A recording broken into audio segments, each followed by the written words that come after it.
আসসালামু আলাইকুম। গেল এক সপ্তাহ নানান চড়াই উতরাইয়ের মধ্য দিয়ে পার হলো। এখন পরিস্থিতি কিছুটা ঠান্ডা, যে কারণে আমিও ঠান্ডা মাথায় কিছু কথা বলি। ধরেন, আমরা গেল 10 মাসে এই সরকারের বিরুদ্ধে অনেক ধরনের সমালোচনা করেছি, বিশেষ করে আসিফ নজরুল এবং ফারুকী। আমার মনে হয় বাংলাদেশে 99% মানুষের কেউই চায় না এই দুইজন মানুষ উপদেষ্টার পদে থাকুক। অনেক কারণ ছিল, কিন্তু কোনো ব্যবস্থা নেওয়া হয় নাই। বাট আমরা সামগ্রিকভাবে সরকারকে সহায়তা করতে চেয়েছি। অনেকের কাছে মনে হয়েছে যে আমরা বোধহয় সরকারকে বেকায়দায় ফেলার জন্য এগুলো বলেছি। সেটা প্রমাণ হয়েছে সব শেষ, যখন ডক্টর ইউনূসের পাশে কেউ ছিল না, তখন অন্তত আমি সহ বেশ কয়েকজন ছিল। আমরা দেশের বিশৃঙ্খলা চাই না। অনেক মানুষ, গতকালকে ভিপি নূর একটা বক্তব্য দিয়েছেন, সেখানে তিনি বলেছেন যে আমরা বাইরে বসে থেকে কিছু ইউটিউবার ফেসবুকাররা নাকি দেশে নৈরাজ্য তৈরি করতে চাই। দেখেন, আমরা কি চেয়েছি গেল 10 মাসে? আমাদের যে দাবিগুলো ছিল, কি আমার উপদেষ্টা বানান এটা চেয়েছিলাম? আমার একটা কাজ দেন, অমুক ইয়ের জন্য টেন্ডার করেন, এগুলো না তো। আমরা চেয়েছি এই দেশে ভারতীয় যে আধিপত্য সেটা বন্ধ হোক। সন্তোষ, প্রথম আলোতে টিপু সুলতান, মতি, মাহফুজ, এরা সরব এই যে চক্র, যারা কিনা বাংলাদেশকে মিথ্যা জঙ্গি তকমা দেওয়ার জন্য 21শে আগস্ট থেকে শুরু করে রমনা, বটমূল সহ বিভিন্ন জায়গাতে এই যে নাটক সাজিয়ে বাংলাদেশের মুসলমানদেরকে সারা পৃথিবীর কাছে সন্ত্রাসী হিসাবে উপস্থাপন করেছে, এগুলোর বিচার চেয়েছি। এগুলোর বিচার চাইতে যাওয়ার কারণে আপনারা নিরীহ মানুষের উপরে সেনাবাহিনী, পুলিশ সম্মিলিতভাবে আপনারা করেছেন, হামলা করেছেন। আমরা এরকম চিত্র দেখতে চাইনি। আমরা চেয়েছি বিভিন্ন গণমাধ্যমে আওয়ামী লীগের যেসব দোসররা আছে তাদেরকে সরান, সচিবালয়ের দোসররা আছে তারা সরান, পুলিশের কারা কারা আছে তাদেরকে সরান। আপনারা হত্যা মামলার আসামি পুলিশের যারা ছিল অনেককে আপনারা চাকরিতে গোপনে গোপনে চাকরিতে জয়েন করাচ্ছেন। আমরা এগুলি তো চেয়েছি, তাই না? আপনাদের খারাপ কিছু তো চাইনি, দেশের বিরুদ্ধে তো যাইনি। এখন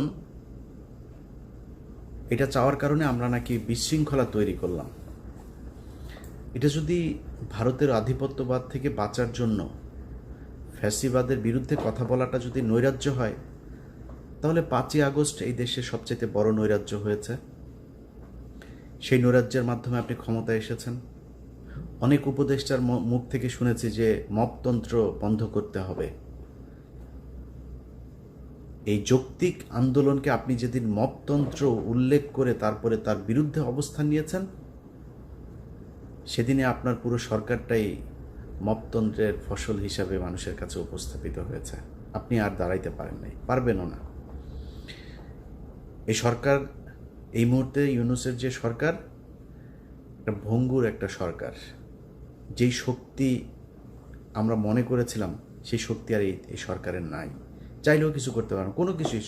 ন্যূনতম সংস্কারও যদি বিএনপি জামায়াত বলে যে আমরা চাই না, আপনার সেই ক্ষমতা নাই, আপনি এটা করবেন। কেন হলো এরকম?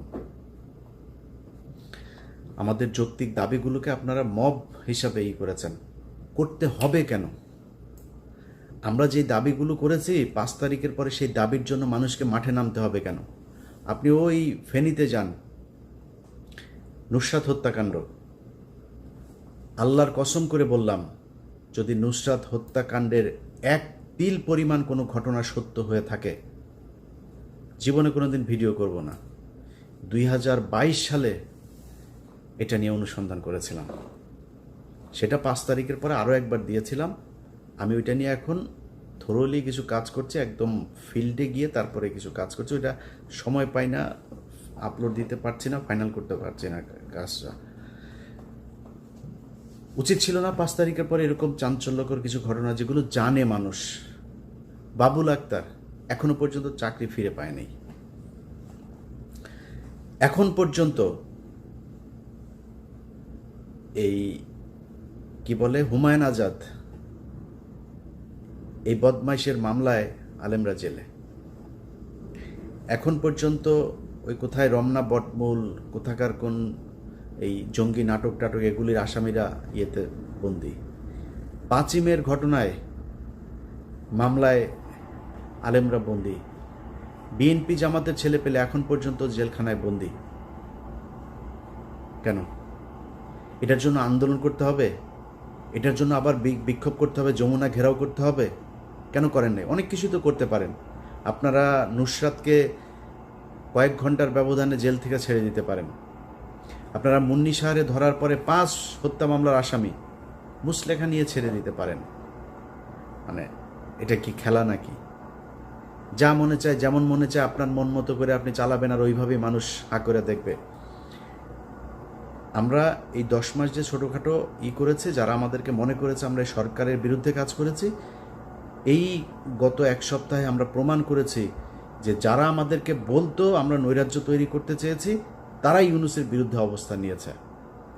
যদি ন্যূনতম, ভাই আমি নির্বাচনের বিরোধীও না, বিএনপির বিরোধীও না, জামাতের বিরোধীও না, আমি চাই নির্বাচিত একটা সরকার। আমি কালকে নির্বাচন হলে আমি কালকেই খুশি। কিছু সংস্কার হওয়ার দরকার ছিল। কেউ যদি মনে করে যে আমরা সংস্কার চাই না, তাইলে আবার মনে করেন 2006 সালের মতো অবস্থা আসলো, মনে করেন বিএনপি আবার ক্ষমতায় আসবে, 5 বছর পরে শেষ হবে। বিএনপি নির্বাচন দেবে কিভাবে? বিএনপি যদি একজনকে সিইসি করে, সেটা জামাত ইসলাম মানবে না, আপনি মানাবেন কিভাবে? সংকট আবার আসবে। তাহলে সেই সংকটের জন্য আপনি করলেন কি? আমার কথা হলো, সংস্কার ইউনূস একা করুক আর সবাই মিলেমিশে করেন। করতে তো হবে সংস্কারটা, এটা ছাড়া তো যাইতে পারবেন না।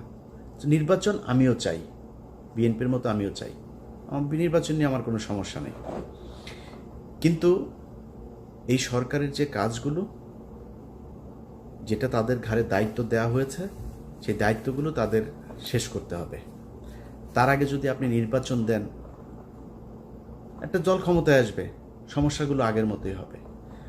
তো আমরা ইউনূসের পাশে দাঁড়িয়েছি কি, যে ইউনূস যদি নাকি এই মুহূর্তে না থাকে, তাইলে আন্তর্জাতিক অনেক ক্ষেত্রে আমাদের এই দেশটা সংকটের মধ্যে পড়বে।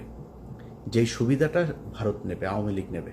আমরা এই কারণে চেয়েছি যে ইউনূস অন্তত এই সময়টাতে থাকুক, ইউনূসের পাশে এসে দাঁড়িয়েছি, প্রমাণ করেছি আমরা দেশের নৈরাজ্য চাই না। অথচ এই ইউনূস সরকার, আমার মতো একজন ব্যক্তি, আমি কয়েকবার এই সোশ্যাল মিডিয়াতেও বলেছি, আমার মামলাগুলো করে নাই, কেয়ার করি না। আমি মামলা নিয়ে আমি কিছুই করি না। আমার অনেকে আমার মামলার কাগজ চায়, মানে আমার ব্যক্তিগত সম্পর্কের খাতিরে অনেকে চায়, ভাই দেন আমি মামলাগুলো করি না, সরকারের করতে হবে এটা। আমি যদি কালকে দেশে যাই, এই আসিফ নজরুলের বাপের ক্ষমতা আছে, ও আমার পুলিশ দিয়ে জিজ্ঞেস করবে, ভাই আপনার মামলা কি কি আছে? ওর বাপের ক্ষমতা আছে, ও আমার ধরে নিয়ে যাবে।